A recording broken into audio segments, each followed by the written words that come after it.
क्या आप बहुत सारी गोलियां ले चुके हैं, वायग्रा, सिल्डेनाफिल सब ले चुके हैं लेकिन वो काम नहीं करती, तो समझ लीजिए कोई बहुत बड़ी प्रॉब्लम है। क्या है ये प्रॉब्लम? क्यों अब ये सब गोलियां काम करनी बंद कर गई हैं? कैसे ठीक होगा? और अगर मुझे कोई प्रॉब्लम है तो फिर मैं कौन सी गोली लूं? चलिए पूरा डिटेल में बात करेंगे। और अगर आप भी केमिस्ट से ये सब दवाइयां मांगते हैं लेकिन असर नहीं करती है तो समझ लीजिए ये वीडियो आपके लिए है। इस वीडियो को ज़्यादा से ज़्यादा लोगों से शेयर करें। मैं हूँ डॉक्टर नेहा मेहता, आपकी अपनी सेक्स काउंसलर। पिछले 15 साल से ज़्यादा प्रैक्टिस कर चुकी हूँ और 20,000 से ज़्यादा पेशेंट्स को देखने के बाद मेरी सारी वीडियो ज़्यादा से ज़्यादा इन्फॉर्मेशन लेकर आती हैं। हम वो सारे भ्रम तोड़ते हैं, वो सारे मिथ्स तोड़ते हैं जो रियल नहीं है और जिसके बेस पर आपको बहुत ज़्यादा घबराहट पैदा करती हैं।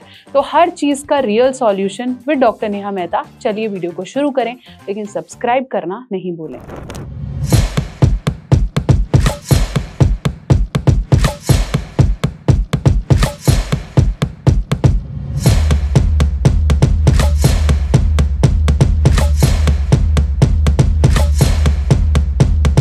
तो चलिए हम बात कर रहे थे कि मैंने टडालफिल ले लिया, मैंने सिल्डेनाफिल ले लिया, मैंने अवानाफिल ले लिया, मैंने सियालिस ले ली, मैंने हर तरीके की गोली ले ली। शुरू में वो काम करती थी लेकिन अब काम नहीं कर रही है। या फिर मैंने पहली बार ली लेकिन उसने मेरे साथ काम नहीं किया और ना ही मेरे को कोई इरेक्शन आया, ना ही मुझे कोई अच्छा लगा, ना मेरा टाइम बढ़ा। ऐसा क्यों हो गया? क्या मेरी बॉडी ठीक नहीं है या ये दवाइयाँ फेल कर गई? सबसे पहले समझेंगे कि ये दवाइयाँ करती क्या हैं। आप किसी भी तरीके की ये जो इमरजेंसी जिसे हम मेडिसिन कहते हैं, जो आपको बहुत आसानी से केमिस्ट भी दे देता है। कई गोलियाँ नीले रंग की होती हैं, कई वाइट कलर की होती है, कुछ आयुर्वेदिक जैसी भी, मतलब नाम पे आयुर्वेदिक है लेकिन होती काफ़ी सारी एलोपैथिक उसके अंदर सॉल्ट्स हैं। और कई दवाइयाँ डॉक्टर खुद ही रेकमेंड कर देता है कि आप 5 mg 10 mg ये वाली गोली ले लो इमरजेंसी में आपको करना पड़े तो। सबसे पहले एक चीज का ध्यान रखेंगे कि ये गोलियां आपकी बॉडी में निचले हिस्से में, मतलब लोअर बॉडी पार्ट में ब्लड फ्लो को बढ़ाती हैं। लोअर पार्ट को नहीं, हमारी बॉडी की हर नस में, हर धमनी में, हर शिरा में हमारा ब्लड फ्लो बढ़ जाता है क्योंकि ये बॉडी में निट्रिक ऑक्साइड की प्रोडक्शन को बढ़ाएगी। जैसे निट्रिक ऑक्साइड कंपाउंड हमारी बॉडी में बढ़ेगा तो खून का प्रवाह काफी तेज हो जाता है।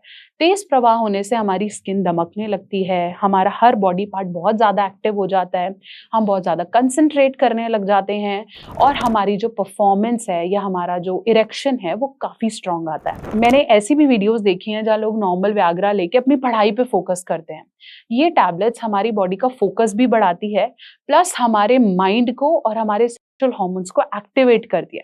हर तरह का हार्मोन यूजुअली एक्टिवेट हो जाएगा, इसलिए आपका टाइम, आपका इरेक्शन, आपकी परफॉर्मेंस बढ़ जाती है।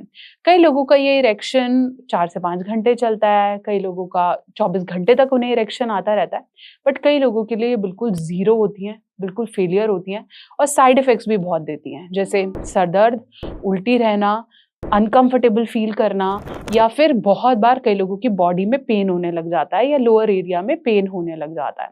तो हमें समझना है कि अगर ये दवाइयाँ आपको काम नहीं कर रही हैं तो उसके 2 प्रोबेबल रीज़न्स हैं। सबसे पहले, या तो आपने इसको इतना ज़्यादा लेना शुरू कर दिया और जैसे हम बोलते हैं ना, इमरजेंसी की दवाई को रूटीन में लेना शुरू कर दिया है कि अब जब भी जाते हैं ये गोली ले लेते हैं, जब भी सेक्स करते हैं ये गोली ले लेते हैं, तो फिर वो काम नहीं करेगी क्योंकि आपकी बॉडी में ऑलरेडी प्रेशर को सहने की कैपेसिटी बढ़ गई है। यूजुअली तभी वैग्रा या सियालिस या इस तरह की कोई भी दवाइयाँ बीपी जिनके बढ़े होते हैं उन पेशेंट्स को रेकमेंड नहीं की जाती, हार्ट इश्यूज वाले पेशेंट्स को रेकमेंड नहीं की जाती, किडनी या लिवर पेशेंट्स को रेकमेंड नहीं की जाती। इसलिए अगर आप काफ़ी समय से इसको सिर्फ आपने अपना साथी बना लिया है कि जब भी जाऊँगा केमिस्ट से मिल तो जाती है, गर्लफ्रेंड भी खुश, वाइफ भी खुश, और आप लेते रहते हैं, तो ये नुकसान है और धीरे-धीरे ये काम नहीं करेगी। फिर आपको टॉलरेंस आने लगेगा और जहाँ पहले 5 mg की काम कर रही थी, अब आपको 15 लेनी पड़ेगी, 20 लेनी पड़ेगी, 25 लेनी पड़ेगी, 100 लेनी पड़ेगी और वो काम नहीं करेगी। बेटर ये है कि नेचुरल तरीके से और डॉक्टर को दिखाकर ही अपना सही ट्रीटमेंट चालू करें। इन दवाइयों को सिर्फ इमरजेंसी के लिए ही छोड़ें और अगर अब ऐसा हो भी गया है तो एक सही डॉक्टर से या मुझसे आप कंसल्टेशन बुक करें और मैं आपको स्टेप बाय स्टेप बताऊंगी कि आप नेचुरल तरीके से कैसे रिकवर कर सकते हैं। दूसरा स्टेप, अगर आप पहली बार ट्राई कर रहे थे और आपको डॉक्टर ने भी रेकमेंड की है लेकिन फिर भी ये दवाई असर नहीं कर रही है, तो समझ लीजिए कि ये मेडिकल इशू है ही नहीं। It is more like performance anxiety. अगर आपको पहले से ही किसी चीज़ को लेके घबराहट है या टेंशन है या आप पहली बार करने जा रहे हैं, आपको बहुत ज़्यादा नॉलेज ही नहीं है कि कैसे होता है, कैसे करते हैं और घबराते जा रहे हो, तो ये दवाई ज़ीरो असर करती हैं, ये इफ़ेक्ट नहीं करेंगी। तो अगर आपने भी कभी वैग्रा ली है और उसने असर नहीं किया, तो समझ लो आपको शायद घबराहट है, इसलिए वो काम नहीं कर रही है। उसके लिए फिर आपको मेडिसिन से ज़्यादा थेरेपीज़ काम करेंगी। परफॉर्मेंस एंग्जायटी बहुत ज़्यादा कॉमन इश्यू है, जिसको हम साइकोजेनिक ईडी भी कहते हैं, कि आपको तनाव नहीं आ रहा है डर के कारण।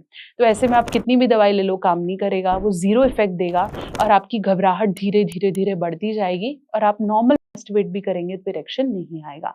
तो बेटर ये है थेरेपीज़ लें। थेरेपी के लिए आप एक साइकोलॉजिस्ट या साइकोथेरेपिस्ट या मुझसे कंसल्टेशन बुक कर सकते हैं www.drnehamehta.com and get over it. क्योंकि इन दोनों सिचुएशन में मेडिसिन आपका सहारा नहीं है। ये सारी साइकोलॉजिकल इश्यूज़ हैं, जिन्हें प्रॉपर थेरेपीज़ और डॉक्टर कंसल्टेशन से ही ठीक किया जा सकता है। आशा करती हूँ मेरी वीडियो आपके बहुत से डाउट्स को क्लियर कर पाई है। अगली बार अगर ऐसा है, तो मेरा चेहरा याद आ जाना चाहिए और मेरे से कंसल्टेशन बुक होनी चाहिए।